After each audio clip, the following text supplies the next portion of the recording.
Welcome to this week's Hymn of the Week. This week we have ELW 790, Day by Day. And this is quite a classic hymn. It's composed by Carolina Sandell. Berg was the name of her husband that she married later, but she usually signed her name CS, Carolina Sandell, a Swedish linguist and poet.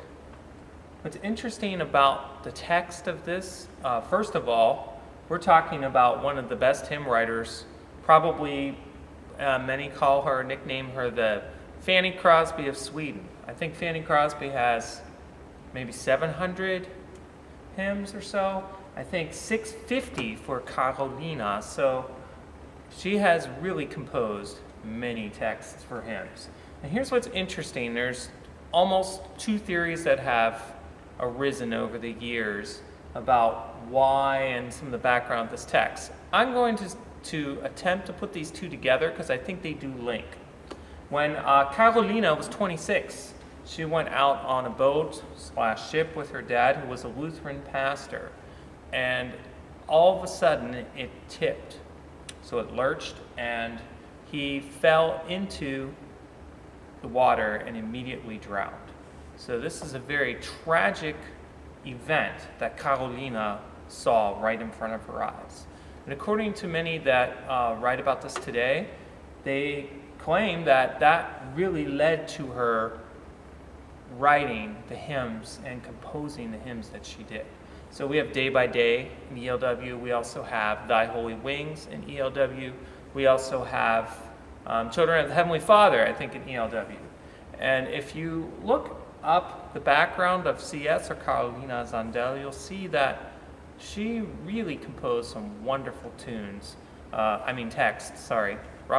wonderful texts that are great for prayer and great for singing.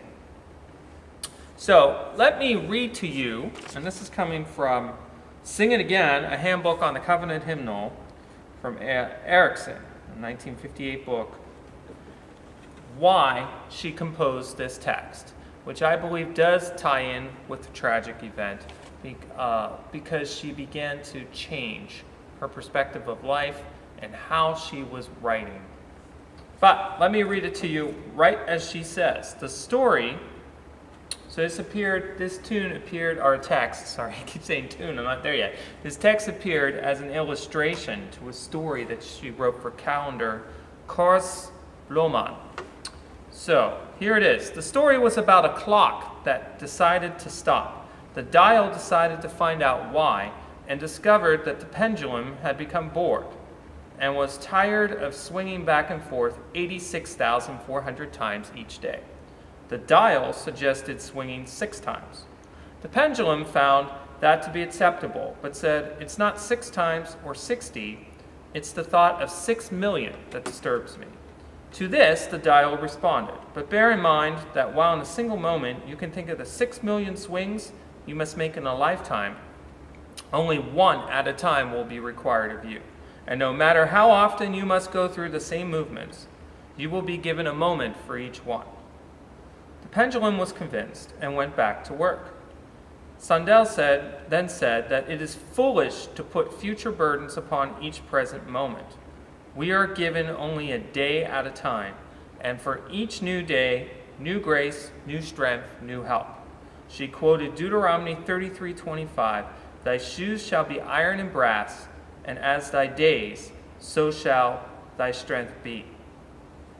And then the text of the actual song followed.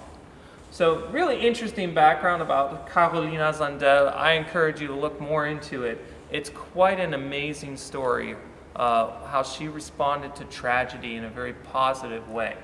But let's look at the music, because I kept saying tune, maybe because I really wanted to talk about Oscar Arnfeldt. Oscar Arnfeldt, also a Swedish composer. I have a quote from her that I'd like to give to you from Carolina Sandell.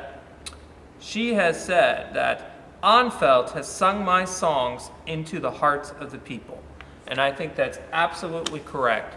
The neat thing about Arnfeldt was he was part of a movement, missionary movement, and I believe also the Lutheran Church in Stockholm.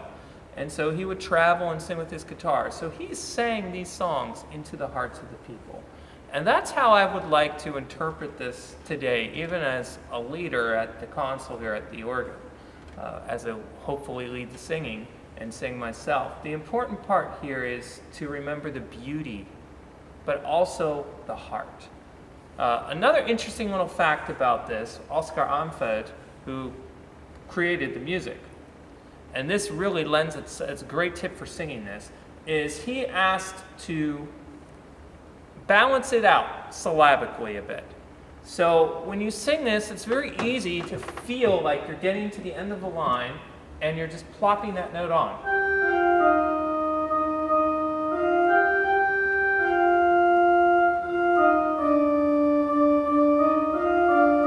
So don't do that. It's very tempting to do, to my anxious soul, and that's not really at all how it was intended, because, as I look at my notes here, Anfeld suggested that she lengthen each line of the text by one syllable to have a softer and more natural rhythm. And that is coming, quote-wise, also from an email from Per Harvin. So I want to make sure I get the source right there. So interesting there, and interesting the form that we have an A, so the line repeats itself, then a B, and then an A. And the B is the one that stretches the most, the one that has the largest range, the larger tessitura. And so you see that love divine beyond all mortal measure. I will fear no evil of the morrow, day by day, no matter what betide me. It's letting that go and putting it into God's hands each day. And what a wonderful almost maybe 3-4 measure spot there in the B section. And then the A comes back again. So I've elected to try to bring different colors out, some of the mutation sounds of the organ to really lend itself, hopefully, to worshiping God through this hymn, Day by Day.